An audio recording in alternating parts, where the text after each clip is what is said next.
സംസ്ഥാനത്ത് നാർക്കോട്ടിക് ജിഹാദ് വ്യാപകമാകുന്നതിനു പിന്നിൽ തീവ്രമത സംഘടന. രാസലഹരി കേസുകളിൽ അറസ്റ്റിലായ ഭൂരിഭാഗത്തിനും തീവ്രമത സംഘടനകളുമായി ബന്ധമെന്ന് റിപ്പോർട്ട്.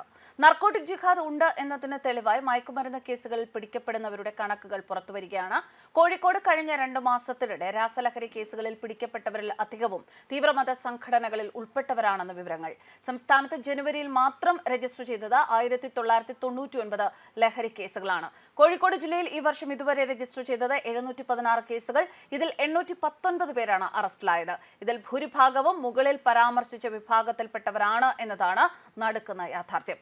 എന്നാൽ ഇത് സംബന്ധിച്ച് ഔദ്യോഗിക സ്ഥിരീകരണമില്ല എങ്കിലും മുതിർന്ന പോലീസ് ഉദ്യോഗസ്ഥർ ഇക്കാര്യം അനൌദ്യോഗികമായി സമ്മതിക്കുന്നുണ്ട്. എന്തുകൊണ്ട് ഇത്തരം കേസുകളിൽ ഒരു വിഭാഗത്തിൽപ്പെട്ടവർ കൂടുതലായി ഉൾപ്പെടുന്നു എന്ന ചോദ്യം സോഷ്യൽ മീഡിയയിലും വ്യാപകമായി ഉന്നയിക്കപ്പെടുന്നുണ്ട്.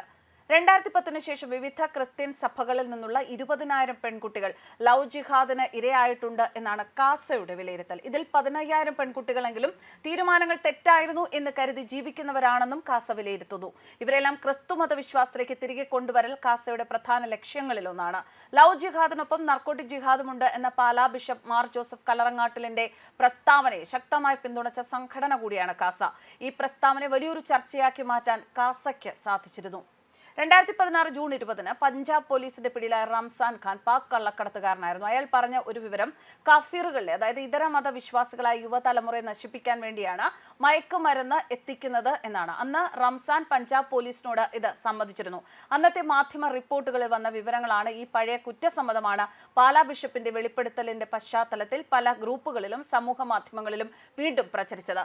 പൗരത്വ നിയമ ഭേദഗതിക്കെതിരെ ഇടത് ജിഹാദി ശക്തികൾ നടത്തിയ കലാപ നീക്കങ്ങളുടെ മറ്റൊരു മാർഗമായിരുന്നു ഡ്രഗ് ജിഹാദ് എന്ന അഭിപ്രായങ്ങൾ അന്ന് പരക്കെ ഉയർന്നിരുന്നു. ഫസൽക്ക ജില്ലയിലെ സവാന പോസ്റ്റിൽ വെച്ചാണ് റംസാൻ ഖാൻ പിടിയിലായത്. കാഫിറുകളിലെ യുവതലമുറയെ നശിപ്പിക്കാൻ വേണ്ടിയാണ് മയക്കുമരുന്ന് എത്തിക്കുന്നത് എന്ന് റംസാൻ പഞ്ചാബ് പോലീസിനോട് സമ്മതിച്ചിരുന്നു. 5 ലക്ഷം രൂപ വാഗ്ദാനം ചെയ്തിട്ടും ഇയാൾ ആദ്യം മയക്കുമരുന്ന് കടത്താൻ വിസമ്മതിച്ചിരുന്നു. എന്നാൽ ഇതും ജിഹാദാണ് എന്ന് ചിലർ ചൂണ്ടിക്കാട്ടിയതോടെയാണ് മയക്കുമരുന്ന് കടത്തിന് തയ്യാറായത് എന്ന് ഇയാൾ സമ്മതിച്ചതായി ഫസൽക്ക SP അന്ന് സ്ഥിരീകരിച്ചിരുന്നു. കൂട്ടുകാരായ ഷൗക്കത്ത് സുലൈമാൻ എന്നിവർ BSFന്റെ വെടിയേറ്റ് മരിച്ചതായും ഇയാൾ വെളിപ്പെടുത്തിയിരുന്നു. ഇവർ ഹെറോയിനാണ് കടത്തിയിരുന്നത്. മയക്കുമരുന്ന് കടത്തൽ നാർക്കോ ടെററിസമാണ്.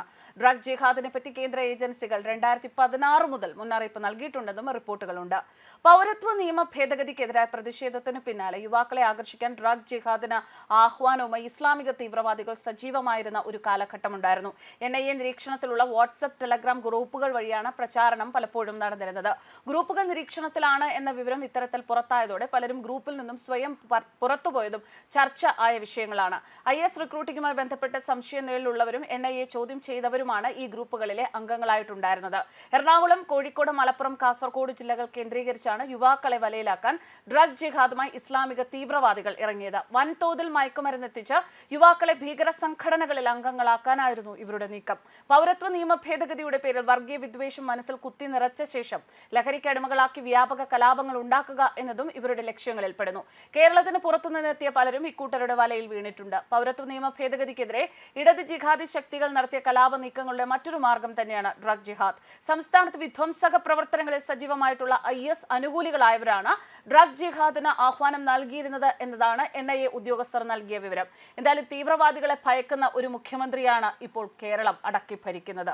എങ്ങനെയാണ് ഒരാളെ ലവ് ആൻഡ് നാർക്കോട്ടിക് ജിഹാദിലൂടെ ISIS ISKP സ്ലീപ്പർ സെല്ലുകളിൽ എത്തിക്കുന്നതിന്റെ സ്റ്റെപ്പുകൾ എങ്ങനെയാണ്? ആദ്യം ഇരയാക്കേണ്ട പെൺകുട്ടിയുടെ അല്ലെങ്കിൽ വ്യക്തിയുടെ ഫോൺ നമ്പറോ സോഷ്യൽ മീഡിയ IDയോ കരസ്ഥമാക്കും, സൗഹൃദം സ്ഥാപിക്കും, ചാറ്റിംഗ് ആരംഭിക്കും, വിശ്വാസം പിടിച്ചെടുക്കും. ഏകദൈവ വിശ്വാസം, വ്യക്തി സ്വാതന്ത്ര്യം, സ്വതന്ത്ര സെക്സ്, ഈ വിഷയങ്ങളിലായിരിക്കും ചാറ്റിംഗ് കൂടുതലും. പിന്നീട് ബേക്കറികൾ, പാർക്കുകൾ, ബീച്ചുകൾ എന്നിവിടങ്ങളിൽ കൂടിക്കാഴ്ചയ്ക്ക് അവസരമുണ്ടാക്കി രുചികരമായ ഭക്ഷണം, വിലപിടിപ്പുള്ള സമ്മാനങ്ങൾ, പണം എന്നിവ നൽകി ബന്ധം ദൃഢമാക്കുന്നു. തുടർന്ന് ആദ്യം കൂട്ടുകാരൊന്നിച്ചുള്ള വൺ ഡേ ട്രിപ്പ്, പിന്നീട് പെൺകുട്ടി മാത്രമായുള്ള വൺ ഡേ ട്രിപ്പുകൾ.